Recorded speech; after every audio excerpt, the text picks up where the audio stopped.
Las cajas de cartón apiladas en mi sala de estar parecían lápidas, marcando el fin de mi matrimonio. Me senté en el suelo, apoyado en el radiador frío, con la sentencia de divorcio en una mano y el teléfono en la otra. El reloj marcaba las 3:47 p.m., exactamente una hora después de que el juez diera el martillazo, poniendo fin a 22 años de lo que pensé que era amor. Mi teléfono vibró. El nombre de Rebeca apareció en la pantalla, y contra todo sentido común, abrí el mensaje. Espero que te guste tu patético estudio. Enrique Ashford acaba de poner un piano de cola en tu antigua sala de música. Los transportistas dijeron que vale más de lo que ganas en 5 años. Ah, y estamos convirtiendo tu estudio de ensayo en un salón de puros para él. Ya sabes, para alguien que realmente importa en este mundo. Otra vibración. Esta vez una foto. Ashford en mi antigua oficina, con su diploma de Harvard colgado donde solían estar las medallas de guerra de mi abuelo, Eduardo. Su cara engreída se retorcía en lo que probablemente pensaba que era una sonrisa, pero se parecía más a un depredador examinando a su presa.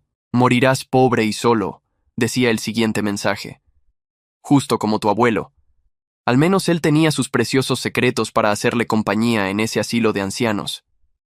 ¿Qué tienes tú? ¿Un violín y delirios de talento? Ya tenía el brazo hacia atrás, listo para lanzar el teléfono contra la pared, cuando sonó. No era un mensaje esta vez, sino una llamada. El identificador de llamadas me hizo congelarme. Donde debía haber un número de teléfono, solo había una serie de ceros con un solo 1 al final. Lo miré durante 3, 4, 5 tonos. En el sexto, mi pulgar se movió solo y contesté. Gabriel Eduardo da Silva. La voz era masculina, nítida, militarmente precisa. Cada palabra estaba enunciada como una bala siendo cargada en la recámara. ¿Quién es? Mi voz salió más ronca de lo esperado, cargada con las emociones que había estado tragando todo el día. Señor da Silva, soy el coronel Wallace del Departamento de Recuperación de Activos del Pentágono. Necesito que escuche con mucha atención lo que voy a decir. Su abuelo, el sargento Eduardo da Silva, completó una operación militar clasificada en Camboya en 1964. El nombre en clave de esa operación era Melodía Nocturna. Mi abuelo era un sargento de suministros en Vietnam, dije automáticamente. Tocaba el piano en los clubes de oficiales. La misma historia que mi padre, Daniel, me había contado cientos de veces. Esa era su tapadera, señor da Silva. Su abuelo era un especialista en criptografía con el 5º Grupo de Fuerzas Especiales. La misión que completó fue clasificada como ultrasecreta durante exactamente 60 años. Anoche a medianoche, esa clasificación expiró. Me levanté lentamente con las piernas inestables. ¿De qué está hablando? Su abuelo recuperó algo en la selva camboyana, algo que ha acumulado un valor significativo en las últimas 6 décadas. Nunca reclamó su compensación debido a la naturaleza clasificada de la operación. Esa compensación, con intereses y ajustada por la inflación, ahora vale aproximadamente 156 millones. El teléfono se me resbaló de la mano, cayendo al suelo de madera. Podía escuchar la voz del coronel, diminuta y distante, todavía hablando. Lo recogí rápidamente, con las manos temblando. Eso es imposible. Mi abuelo murió en un asilo estatal. Mis padres tuvieron que pedir una segunda hipoteca solo para pagar su cuidado. El sargento da Silva tomó una decisión, señor da Silva. Eligió el silencio para proteger a su familia y a su país. Pero también hizo provisiones. El dinero solo puede ser liberado a su descendiente directo y solo si se cumplen ciertas condiciones. ¿Qué condiciones? Necesita venir a Washington de inmediato. Hay un vuelo de Delta que sale de Chicago en 3 horas. Se ha comprado un billete a su nombre. Primera clase, asiento de ventana 14i. Su abuelo solicitó específicamente ese detalle en su expediente. ¿Cómo supo que debía llamarme hoy justo después de mi divorcio? Hubo una pausa. Las instrucciones de su abuelo fueron muy específicas, señor da Silva. Debíamos contactarlo el día que lo perdiera todo. Sus palabras exactas fueron: cuando mi nieto no tenga nada más que perder, denle todo lo que yo no pude reclamar. Él está muerto desde hace 35 años. ¿Cómo podría haberlo sabido? Eduardo da Silva sabía muchas cosas, señor da Silva. Era muy bueno prediciendo patrones. Eso fue lo que lo hizo invaluable para la inteligencia militar.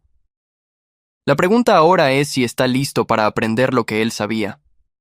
El reloj comenzó a correr en el momento en que hice esta llamada. Tiene 72 horas para completar lo que su abuelo comenzó. O toda la herencia será transferida al Departamento de Defensa. A través de la ventana, podía ver el lago Michigan a lo lejos, gris y agitado como los ojos de mi abuelo cuando miraba al vacío, perdido en recuerdos que nunca compartió. Pensé en el mensaje de Rebecca, en morir pobre y solo. Pensé en la cara engreída de Ashford en mi casa. Coronel Wallace, ¿qué fue exactamente lo que mi abuelo recuperó en esa selva? La respuesta a esa pregunta vale 156 millones, señor Da Silva. Lo veo en el Pentágono mañana por la mañana. 8 a.m. en punto. Traiga el diario de su abuelo, el de las composiciones musicales. Todavía lo tiene, ¿verdad?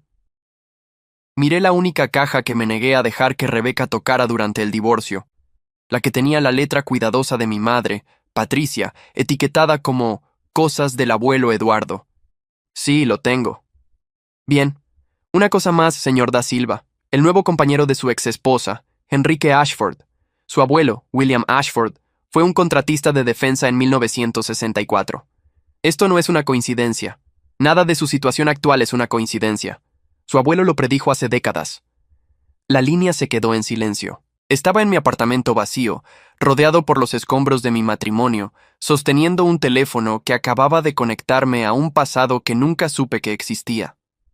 Afuera, el horizonte de Chicago se extendía hacia un cielo oscurecido, y en algún lugar de ese laberinto de vidrio y acero, mi exesposa estaba celebrando su nueva vida en mi antigua casa con un hombre cuya familia podría estar conectada a secretos que mi abuelo murió protegiendo.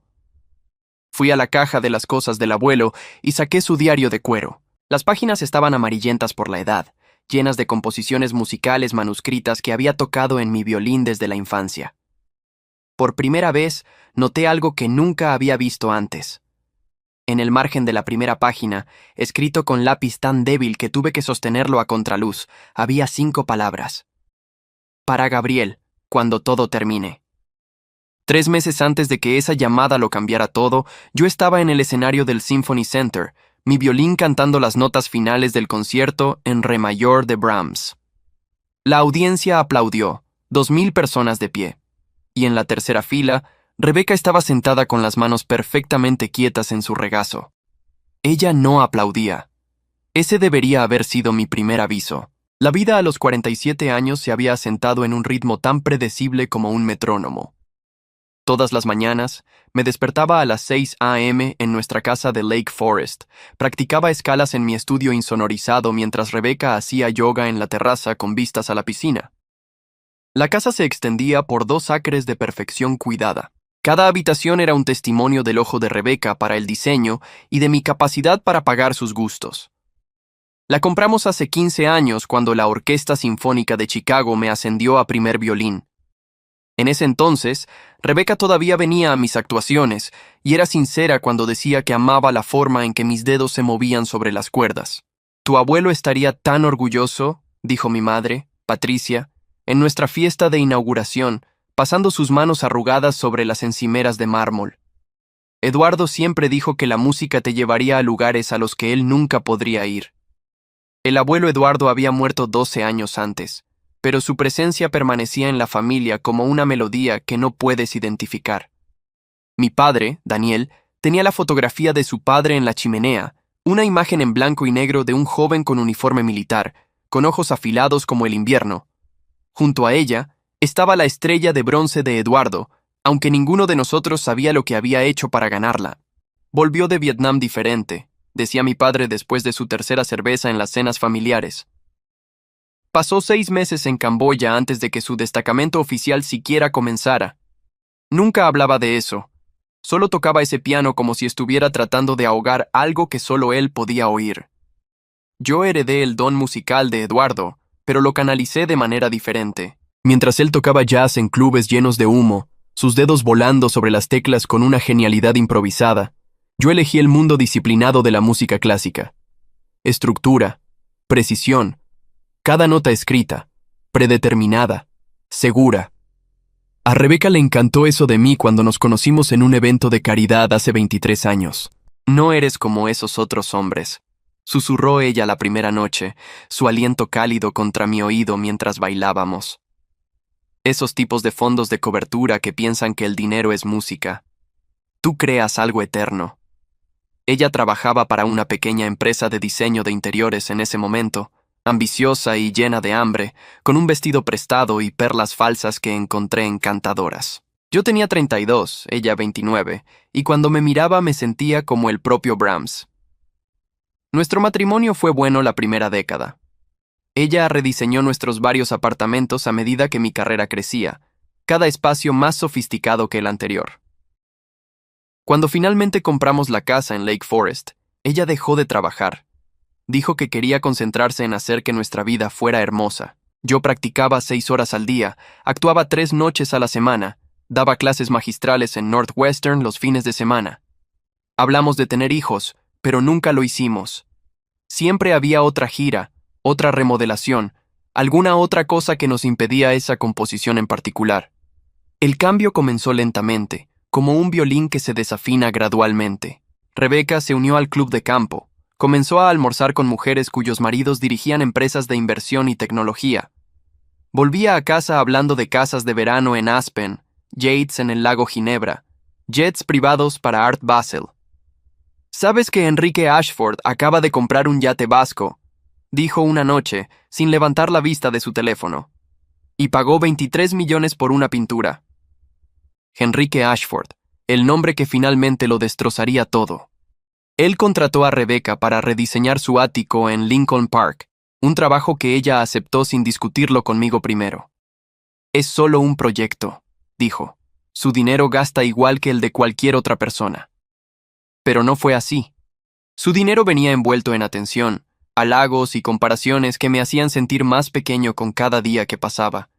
Enrique medía 1.80 metros frente a mi 1.75. Tenía un MBA de Harvard frente a mi diploma de Juilliard. «Tu marido es bastante talentoso», dijo Enrique en una cena que no pudimos evitar, su mano descansando un momento demasiado largo en el hombro de Rebeca. «Debe ser fascinante vivir con un artista». La forma en que dijo artista sonó como un pasatiempo pintoresco, algo divertido, pero en última instancia irrelevante. Rebeca se rió, un sonido que no había escuchado en meses, brillante y genuino de una manera que me apretó el pecho. Eso fue hace 6 meses. La gira de primavera en Viena se suponía que iba a ser un triunfo. 3 semanas actuando con la Orquesta Filarmónica de Viena. En cambio, se convirtió en el telón de fondo para el movimiento final de mi matrimonio. Mientras tocaba Mozart en el Musikverein, Rebeca estaba jugando a la casita en el ático de Enrique. Mi sobrino Lucas los atrapó en un abrazo que destrozaría todo lo que pensé que sabía sobre el amor, la lealtad y la mujer que una vez dijo que mi música era toda la riqueza que necesitaría. La videollamada de mi sobrino Lucas llegó a las 2 a.m., hora de Viena, mientras revisaba partituras en mi habitación de hotel en el Imperial. Su cara llenó la pantalla de mi teléfono, pálida y ansiosa, luciendo más joven de sus 23 años. «Tío Gabriel, necesito contarte algo». Su voz se quebró como si tuviera 13 años otra vez, llamándome después del funeral de su padre. «Vi a la tía Rebeca en el edificio del señor Ashford esta noche. Ella está rediseñando su oficina también», dije, dejando el violín. «Mencionó algo sobre expandir el proyecto». Era medianoche, tío Gabriel. Todo el edificio estaba oscuro, excepto el ático. Estaban en el balcón y estaban... Dios, no sé cómo decirlo. No estaban mirando muestras de tela. El arco se me resbaló de los dedos golpeando el atril. ¿Qué viste exactamente? Se estaban besando, de verdad besándose. Su vestido estaba... no estaba completamente vestido. Lo siento mucho. Lo siento mucho. Tomé fotos porque no pensé que me creerías de otra manera. Las fotos llegaron segundos después. Rebeca presionada contra la barandilla de vidrio, las manos de Enrique enredadas en su cabello, su vestido rojo medio desabrochado, el horizonte de Chicago brillando detrás de ellos como una celebración de mi humillación. La marca de tiempo decía 11:47 p.m., cuando ella me había enviado un mensaje de texto diciendo que se acostaría temprano con un dolor de cabeza. Toqué la actuación de esa noche perfectamente, mecánicamente, mis dedos conociendo las notas mientras mi mente reproducía esas imágenes. Los críticos austriacos la llamaron técnicamente impecable, pero emocionalmente ausente, lo que parecía apropiado para un hombre que estaba descubriendo que su vida era una farsa. El enfrentamiento llegó 3 días después de que regresé a Chicago. Rebeca estaba en la cocina tarareando Primavera de Vivaldi, usando unos pendientes de diamantes que no reconocí. «Bonitos pendientes», dije, dejando el estuche del violín con calma deliberada. Ella los tocó reflexivamente. «Gracias. Fueron un bono del proyecto Ashford. Debe ser un proyecto bastante agradable. Trabajar después de la medianoche. Ganar joyas». Su cara pasó por una serie de expresiones como movimientos en una sinfonía, sorpresa, cálculo, desafío y finalmente fría resolución. «Sabes, Lucas te vio. Él trabaja en el edificio de Enrique. ¿Recuerdas? ¿O te olvidaste de la familia mientras te desnudabas para tu cliente?» Dejó la taza de café con manos firmes. «No te iba a insultar negándolo. ¡Qué generosidad de tu parte!» «¿Quieres que me disculpe?» «Bien. Lo siento que tuvieras que enterarte de esta manera, pero no siento que haya sucedido». Ella se puso de pie, alisando su falda con las manos bien cuidadas que solían acariciar mi cara después de las actuaciones. ¿Sabes lo que es estar casada con alguien que ama a compositores muertos más que a personas vivas? Pasas 6 horas al día con tu violín, Gabriel. 6 horas. Enrique pasa ese tiempo construyendo imperios. Soy un músico. Es lo que hago. Es lo que dijiste que amabas de mí. Tenía 29 años. Pensé que la pasión por el arte significaba pasión por la vida. Pero tú no vives, Gabriel. Solo actúas. Incluso nuestro matrimonio se convirtió en un recital. Los mismos movimientos repetidos sin cesar.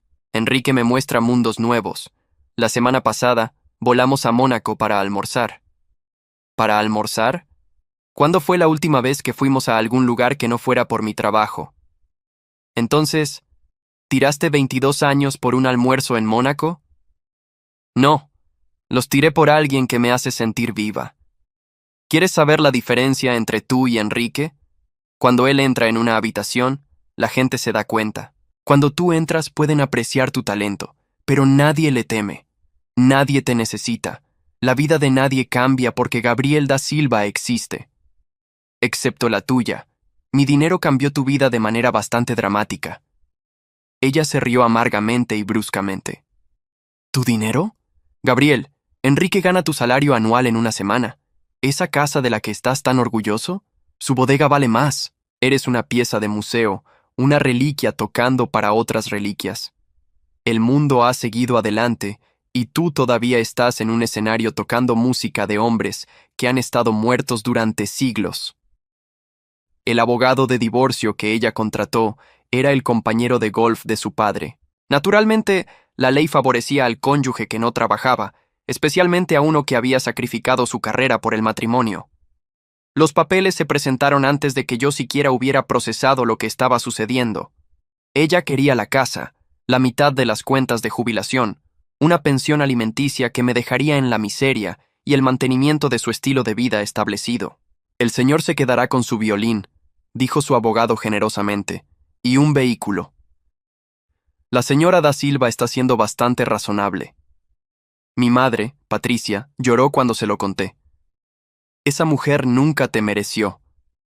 Mi padre, Daniel, fue más pragmático. Eduardo también lo perdió todo, ¿sabes? Volvió de la guerra para descubrir que su primera esposa había vendido una granja familiar y se había escapado con otro hombre. Él reconstruyó desde cero y murió sin nada. Y murió con dignidad, corrigió mi padre. A veces, eso es todo lo que un hombre puede conservar. El edificio del Pentágono se alzaba sobre el paisaje de Virginia como un gigante geométrico, sus paredes de piedra caliza brillando bajo el sol de la mañana. Tomé el vuelo nocturno desde Chicago, el diario de mi abuelo envuelto en una toalla en mi mochila, demasiado preciado para confiarlo al equipaje facturado. El conductor de Uber, un veterano, silbó bajo cuando di el destino. Pentágono al amanecer, ¿es usted militar? Mi abuelo era el sargento Eduardo da Silva. Debió ser alguien especial para conseguirle una citación del Pentágono. Si él supiera. Pasé el vuelo leyendo y releyendo el diario de Eduardo, viendo patrones que nunca había notado antes. Las composiciones musicales no eran aleatorias.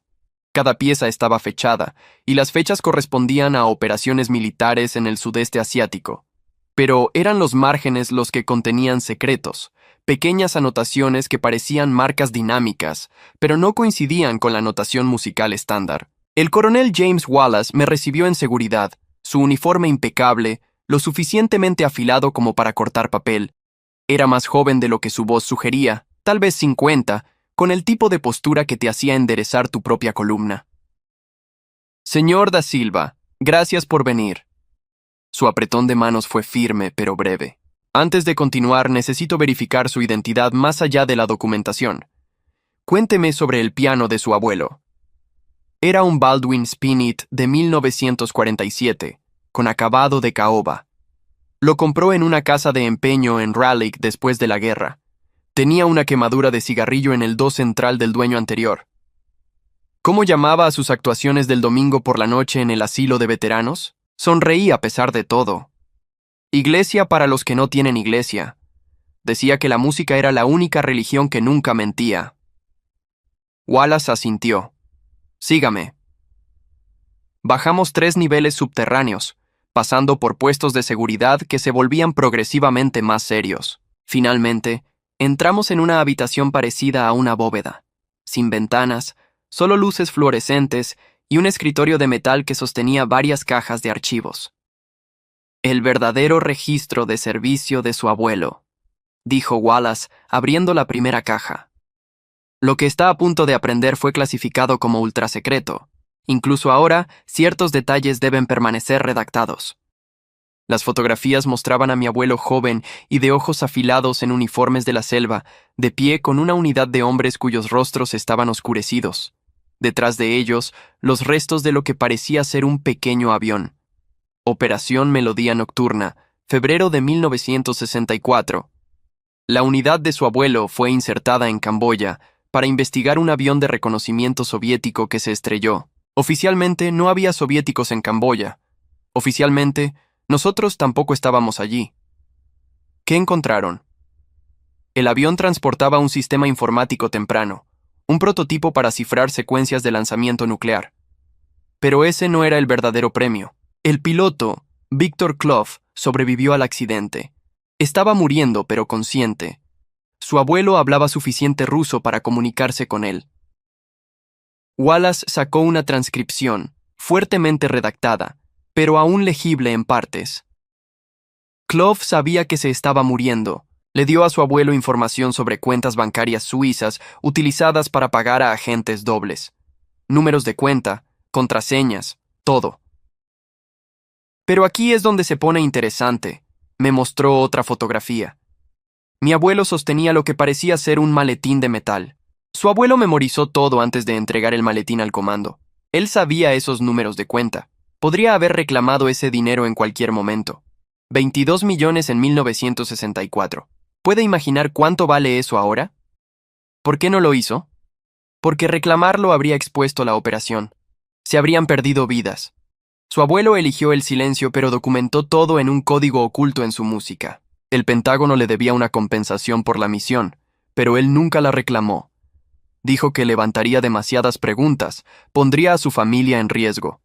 Y ahora, el plazo de prescripción de la clasificación ha expirado.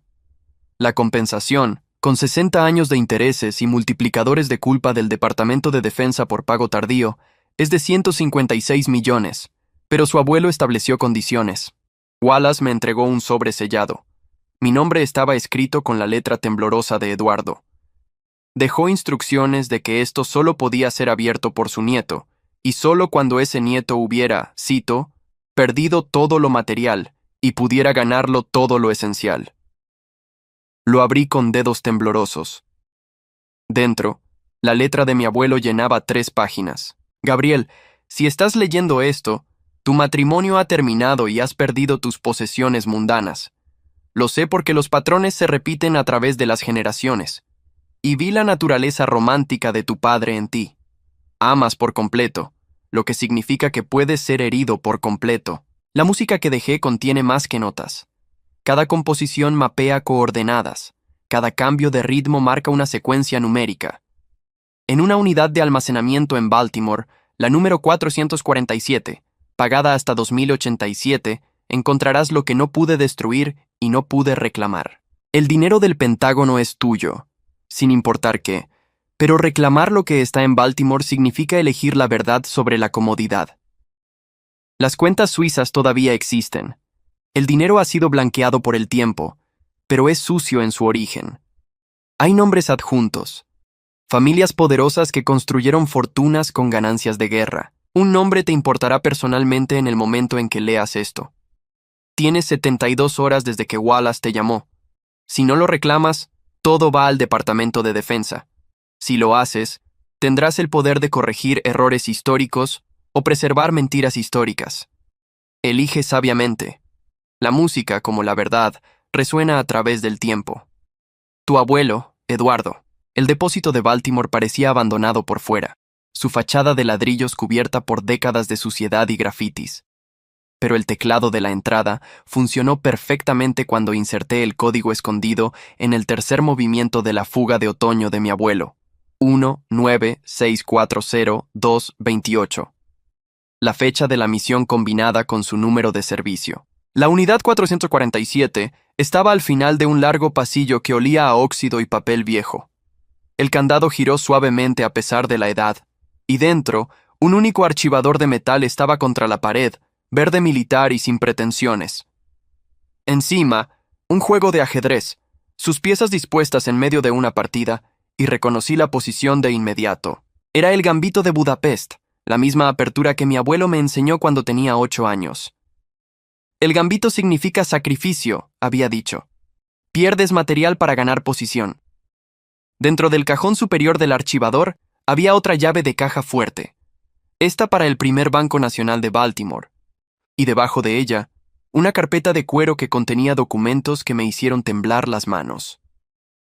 Fotocopias de extractos de cuentas bancarias suizas que databan de 1964 a 1970, mostrando depósitos de contratistas de defensa estadounidenses a agentes de inteligencia soviéticos.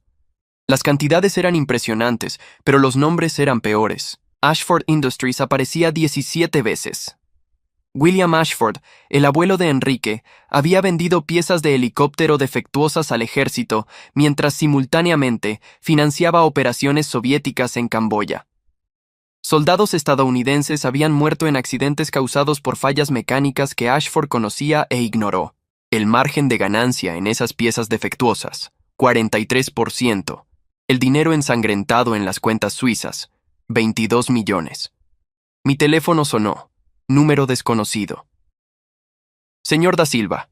La voz era familiar, pero equivocada. Soy Enrique Ashford. Entiendo que ha estado en Washington. ¿Cómo lo sabe? De la misma manera que supe que su esposa era vulnerable a alguien que podía ofrecerle más. De la misma manera que mi familia siempre supo sobre Eduardo da Silva y lo que sacó de esa selva. Hemos estado observando a su familia durante 60 años, esperando que alguien reclamara lo que no le pertenece. Su abuelo fue un especulador de guerra que mató a soldados estadounidenses. Mi abuelo era un hombre de negocios que entendía que la guerra es solo otro mercado. Su abuelo fue un ladrón que robó pruebas que pertenecían al gobierno. Él documentó la verdad. La verdad es lo que la gente poderosa decide que es. Da Silva, aquí está mi oferta. Tome el dinero del Pentágono y desaparezca. Salga de Baltimore ahora. Deje esos documentos donde están y será lo suficientemente rico como para no volver a pensar en Rebecca o en mí. O continúe por este camino y descubra cómo es la verdadera pérdida. Me está amenazando. Le estoy ofreciendo la misma opción que tuvo su abuelo. Silencio y seguridad o verdad y consecuencias. Él eligió el silencio. Sea más inteligente que él. La línea se quedó en silencio. Yo estaba en esa unidad de almacenamiento sosteniendo la evidencia de crímenes que habían construido una de las grandes fortunas de América, y tomé mi decisión. Llamé a Lucas, mi primo, el periodista de investigación. Lucas, cancela tu agenda. Tengo la historia que va a definir tu carrera. La caja fuerte del primer Banco Nacional de Baltimore se abrió con una lentitud ceremonial. La bóveda era más grande de lo que esperaba, y dentro estaban los originales de todo en la unidad de almacenamiento, más algo extra, cintas de carrete a carrete etiquetadas como Confesión de Kozlov, y un segundo conjunto de libros que mostraban a dónde fue el dinero suizo después de 1970. El padre de Enrique había heredado las cuentas, y luego el propio Enrique en 2010. Pero mi abuelo había dejado una sorpresa más. En el fondo de la bóveda había una sola hoja de música, manuscrita, titulada Suite de la Redención. Cuando tarareé la melodía me di cuenta de que era una criptografía musical de contraseñas de cuentas. Mi abuelo no solo había documentado los crímenes, sino que había mantenido el acceso al dinero. Pasé las siguientes 24 horas con Lucas y un equipo de contadores forenses que su periódico trajo. Los bancos suizos confirmaron que las cuentas eran reales y activas. El saldo actual en todas las cuentas, 87 millones. Dinero limpio ahora, técnicamente, pero construido sobre huesos. Publicaremos mañana, dijo Lucas. Esto va a destruir a Ashford Industries y por extensión a Rebecca. Ella ha ligado su futuro a Enrique. ¿Estás teniendo dudas? Pensé en mi abuelo eligiendo el silencio para proteger a su familia. Luego pensé en los nombres en las listas de bajas. Hombres jóvenes que murieron porque William Ashford eligió el beneficio sobre las vidas. No tengo dudas, pero lo haremos de forma inteligente. Publicaremos los documentos históricos primero. Dejaremos que el público conecte los puntos con el presente. Y el dinero suizo no va a ir a mí. Va a un fondo para las familias de los soldados que murieron en accidentes de helicóptero entre 1964 y 1970. Todo. Cada centavo. Yo tendré la compensación del Pentágono. Eso es más de lo que jamás soñé. El dinero ensangrentado vuelve a las familias a las que se les robó. Lucas sonrió. Tu abuelo estaría orgulloso. Quizás. O tal vez pensaría que soy un tonto por elegir la verdad sobre la seguridad. ¿Qué crees que diría? Miré la partitura una vez más, a las cuidadosas anotaciones de mi abuelo, su paciente documentación de horrores que no pudo prevenir, pero que no olvidaría. Creo que diría que valía la pena tocar la música, incluso si la audiencia no estaba lista para escucharla. El Washington Post publicó la historia de Lucas un martes por la mañana con el titular Dinero ensangrentado, cómo el fraude de un contratista de defensa financió operaciones enemigas en Vietnam. Al mediodía, las acciones de Ashford Industries habían caído un 40%. Al cierre de los mercados, Enrique Ashford enfrentaba una investigación federal por fraude heredado y evasión de impuestos en cuentas suizas no declaradas. Vi las noticias desde mi nueva oficina, un adosado convertido en Lincoln Park, donde había establecido la Fundación Eduardo da Silva para familias de veteranos. El dinero del Pentágono había sido liberado la semana anterior, los 156 millones, limpios y legales, y míos. Pero seguía pensando en esos informes de accidentes de helicóptero, en las caras de soldados de 19 años que nunca volvieron a casa porque alguien decidió que sus vidas valían menos que los márgenes de beneficio. Rebecca llamó 17 veces ese primer día. Contesté en la 18 Chia. Gabriel, Enrique ha sido arrestado. El FBI se ha llevado todo. La casa, las cuentas, incluso mi coche. Porque fue comprado con lo que están llamando ganancias de una empresa criminal. No tengo nada. Tienes lo que elegiste. Por favor, cometí un error. Lo veo ahora. Enrique me usó de la misma manera que su abuelo usó a esos soldados. Me estoy quedando con mi hermana en Naperville, en su sótano. ¿Yo? ¿En un sótano en Naperville? Rebecca, ¿qué quieres de mí? Quiero volver a casa. Esa casa ya no es mi casa. El banco la ejecutó después de que los activos de Enrique fueran congelados y no pudiste hacer los pagos. La compré en una subasta el mes pasado. Compraste nuestra casa. Compré una casa. Mi tío Bernardo y mi tía Dolores viven allí ahora. Perdieron su casa por facturas médicas y ahora tienen un lugar hermoso para pasar sus años restantes. Me pareció un mejor uso del espacio que el salón de puros de Enrique. Ella estaba llorando ahora. Sollozos feos que una vez me habrían roto. ¿Qué se supone que debo hacer? Lo mismo que yo hice. Empezar de nuevo. La diferencia es que tú elegiste tu final. El mío fue elegido para mí. 6 meses después, actué de nuevo en el Symphony Center, estrenando mi composición, Suite de la Redención. La pieza que mi abuelo había escrito, pero que nunca había interpretado en público. La audiencia no sabía que estaban escuchando contraseñas de cuentas bancarias suizas codificadas, transformadas en melodía. La tragedia se convirtió en arte. Mi madre, Patricia, se sentó en la primera fila, con lágrimas rodando por su rostro durante el movimiento adagio que contenía los nombres de cada soldado que murió en un helicóptero suministrado por Ashford. El fideicomiso que había establecido ya había pagado 12 millones a las familias. Lucas ganó un premio Pulitzer por su investigación. Ashford Industries se declaró en quiebra después de que comenzaran los juicios. Enrique recibió 7 años en prisión federal por evasión de impuestos, el único cargo que pudieron mantener por crímenes heredados. Rebeca se casó con su abogado de divorcio 2 años después, una elección práctica que probablemente le sirvió mejor que casarse por amor. Mi hermana, Mónica, me preguntó una vez si me arrepentía de algo. ¿De qué parte? ¿Exponer a Enrique o perder a Rebeca? De ambas, cualquiera de ellas. Podrías haber tomado todo y callarte. Eduardo lo hizo. Eduardo no tuvo elección. El mundo no estaba listo para escuchar la verdad. En 1964, él guardó esos secretos como semillas, esperando la estación adecuada para plantarlos. Yo solo terminé siendo el jardinero que heredó su tierra. La verdadera herencia no fue el dinero, aunque eso cambió todo de maneras prácticas. Fue entender que el silencio de Eduardo no fue debilidad, sino estrategia. Él jugó un juego más largo de lo que cualquiera se dio cuenta, preparando el tablero para que 60 años después, su nieto pudiera hacer los movimientos que él no pudo. Todavía vivo modestamente, en un apartamento de 2 habitaciones a poca distancia del Symphony Hall. Todavía practico 6 horas al día, pero ahora también doy lecciones de música gratuitas a los hijos de los veteranos cada fin de semana. La fundación se ha expandido para incluir programas de musicoterapia en hospitales del VA, utilizando las composiciones de mi abuelo para ayudar a los soldados a procesar traumas que él había entendido, pero no podía discutir. La herencia que recibí no se midió en signos de dólar, sino en las melodías silenciadas que mi abuelo dejó atrás. Me enseñó, a través del tiempo y la música, que la mayor riqueza no está en las posesiones materiales, sino en el coraje de enfrentar verdades difíciles. Mientras Rebeca buscó su fortuna en un hombre que resultó ser una farsa, yo me convertí en el jardinero que cultiva la justicia, plantando semillas que mi abuelo escondió hace décadas.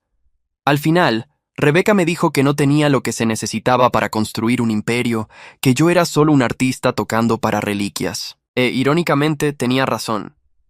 No construí un imperio de dinero, construí uno de verdad. Y por casualidad, su casa también es parte de él ahora.